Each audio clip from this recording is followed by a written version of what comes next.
Hey, Joseph Parker, thanks so much for joining us out in Saudi Arabia. Firstly, when did you get there? We arrived on Monday. Right. So we left England on Sunday, arrived on Monday, and just trying to adjust now to the time zone and the weather difference. And yeah, just trying to settle in. I mean, paint a picture for us out there. Firstly, is it warm out there? Secondly, what's the training like out there? I mean, what's the schedules like out there? Paint a picture for us a little bit about what Yeah, well it is. yeah. With the weather's not as warm as it was back in October when we were here for the last event and the last fight. And because we'll be fighting late at night, we're trying to adjust everything according to fight time. So usually back in England, I'll be waking up at 7 o'clock, breakfast at 7:30. Whereas now, waking up at midday, breakfast at 1 p.m., train at 3 p.m., lunch at 5, and it just carries on. And then we're training at 1 a.m. So it's a lot different, but I think it's important to train the time that you fight, and that's the time that you're going to be performing. Absolutely. I mean, that is, for people that wouldn't understand that, as for a boxer, that is vital. That is so important that you get, that right. So making those adjustments, Joe, in such a short space of time is not an easy thing to do.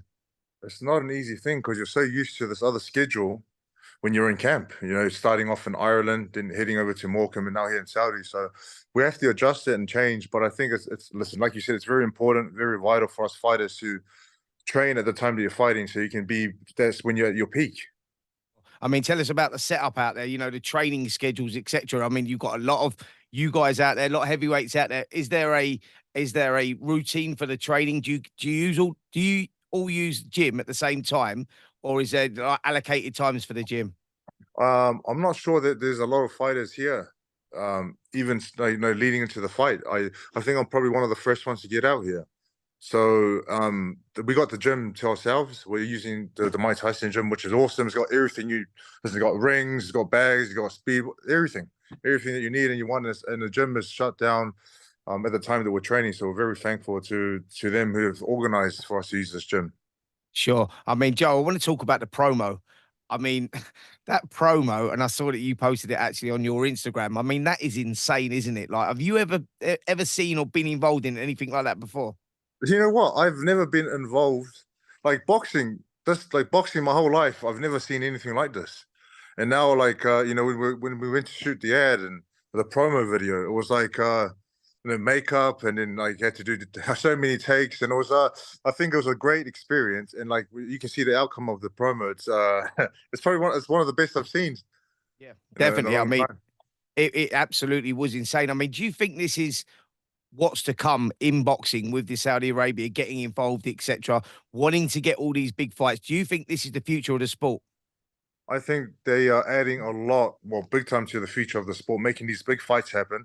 I know the fights are here in Saudi Arabia, but the what you can see, like what they've invested into boxing and making these promos and flying everyone in and putting on these big fights, and they're changing boxing, and I think it's great for boxing.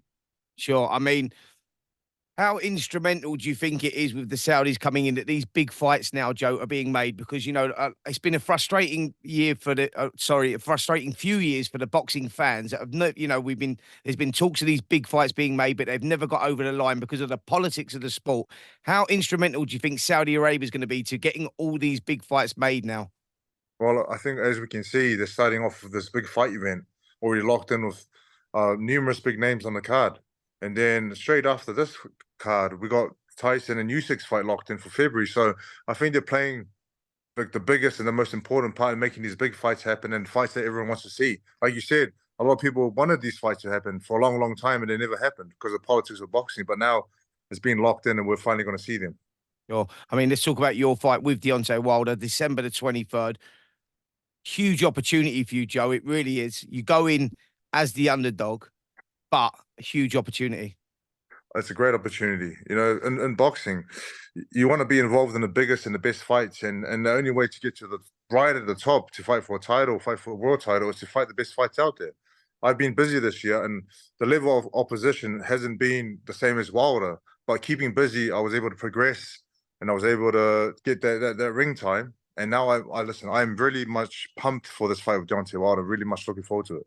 Sure. I mean, you boxed 3 times this year, like you say, it is vitally important, for a heavyweight to stay active like that. Deontay Wilder, on the other hand, has only boxed once in the last 2 years since the Tyson Fury defeats, and that was against Hellenius, a first round KO. How important is that, and how important is that for a fighter to be active or inactive? Listen, I feel it's very important to be active because you're always working, you're always progressing, you're always getting better, you're working on your ring craft, techniques, skills, and you're able to, you're not trying to get in shape because you're already in shape. I think with Wilder, with him having that long time off, we'll soon see if he has that thing called ring rust, which I know a lot of fighters do have when they haven't fought for a long time. Sure. I mean, what do you make of this new approach of Deontay Wilder? In the past we've seen a very aggressive approach, him talking about putting people in body bags, etc. He turns up this time, and I mean, the guy is just super mellow. He's super chilled out, etc. I mean, what do you make of his personality change? Listen, you're right though. Like he's come into in the past, right, and he's given it to everyone and scream and shout and say this and say that. But with this approach, it's a different approach, and I think it's an approach that not many people. I think a lot of people are surprised to see this approach. Very, very calm, respectful, and just chilled. And I think I don't know. Maybe he's had some time off to reflect on how he wants to approach fights moving forward. And I think it's good. It's good to see the respect factor before the fights. I know in the fight's definitely not going to be there, but before the fight's okay, and after the fight's okay.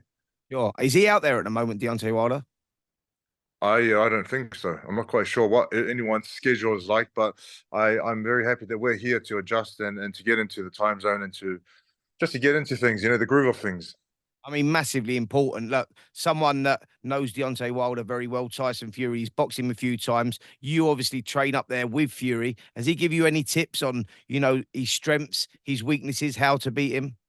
Yeah, listen, Tyson was able to give me some advice and some knowledge on fighting Deontay Wilder. The only difference is I'm not 6'9" with the longest reach, so whatever whatever my strengths, I have to use it to the best of my ability. And he has given me a few pointers and he's given me advice and he's actually helped me with sparring. So every time I have needed Tyson's help, he's always been there. So listen, thanks to him for always making time to help me, and especially for this camp and this fight coming up. Sure. I mean, I saw a recent interview with Deontay Wilder, and he said this fight does not last long. He said it's only a matter of time before I land that right hand, and he's dependent on landing that right hand. How do you avoid that, Joe? I mean, when you look at Deontay Wilder's record, 43 fights, 43 wins, 42 of those come by the way of knockout. He's knocked Everyone out. that he's boxed, he's had on the floor or knocked out. How do you avoid getting hit by that right hand? Listen, we've come up with a good game plan. I'm fit, I'm strong, I'm ready. And he is going to rely on that. And listen, he's not a bad boxer himself. Like he can box, but I know he's very, very reliant on that big right hand that he's knocked everyone out with. So listen, I've done the best for sparring. I've done everything like I don't think I could prepare any better than what I've done already. So I'm going to go in there and I'm going to be smart. I'm going to be calculated. I'm going to be deliberate in my punches, and I'm just going to be listen. Every second is what Andy tells me. Every second of every minute, every round, I always have to be aware. Can never shut it down. Yeah, you can't switch off with someone like Wilder. Andy Lee, by the way, he's a great trainer and he's a great tactician. Are you prepared to be to go in the trenches when you're going to have to go there? Because it's one of those fights that at some point will explode and you will have to go, you will have to get down, bite on your gum shield. Have you prepared for that, Joe? Yeah. I have prepared for any situation and for whatever Wilder's going to bring. And I know, listen, he can box and he can punch and he can do whatever. But I know what I can do in the ring, and I back myself and my ability, and I back the training camp that I've had, and I am in a great place. I just feel like this is perfect timing, and time will tell. Oh, I mean, yeah, what is he, 38 years of age? It's mad when I say this. You're like 31 years of age. It seems like you've been around such a long time that you've still got a long time, in the career, in your Listen, career. 31 years old. I probably feel 40 to be honest. I've been like you said, I've been in boxing for a while now, and listen, I'm very blessed to be able to be in the top 10 for a long time, and I want to be involved in the biggest fights out there. And I know in the past that my performances haven't been the best, but I know from now on until the end of my career, it's going to be a different Joseph Parker turning up. Sure. I mean, listen, the Kingdom of Saudi Arabia are investing massively in heavyweight boxing. On that same card, we've got Anthony Joshua versus Otto Wallin. I mean, who do you fancy in that one, Joe? Wallin's a potential banana skin. It's a risky fight for Joshua, but a fight obviously he has to take, with what's planned for the future. I think it's a risky fight. I think Wallen's come off a good win, and he's always he's one of them fighters who's been looking for these big fights. And now that he's locked in this big fight, this is his big chance. Joshua's a massive name, and I think with Joshua, he has to come in, and I think coming off a few fights with Usyk, he'll be well more prepared for the southpaw that Otto's going to bring. Sure. Joe, I mean, tell us a little bit about the setup. Do you know what's going on the night? But I mean, we've got some amazing title fights out there. Do you know what's going on the night? Like, how big's the arena going to be? What's the setup? Do you know anything like that? I have no idea. Listen, I'd like to know. Listen, as a fighter and as people involved in the event, you'd like to know the event, where it's going to be, the stadium, how it's going to run. So hopefully we can all know very soon. And as I said to you, Joe, there's been talk of like March the 9th, Anthony Joshua versus Deontay Wilder, etc. You're there to tear up the script. You're there to do your job. Otto Wallin is equally as confident as well. He feels like he'll tear up the script. If Otto Wallin beats Joshua or you beat Deontay Wilder, just so the fans know, does that mean the winner boxes the winner? Is that where we're at?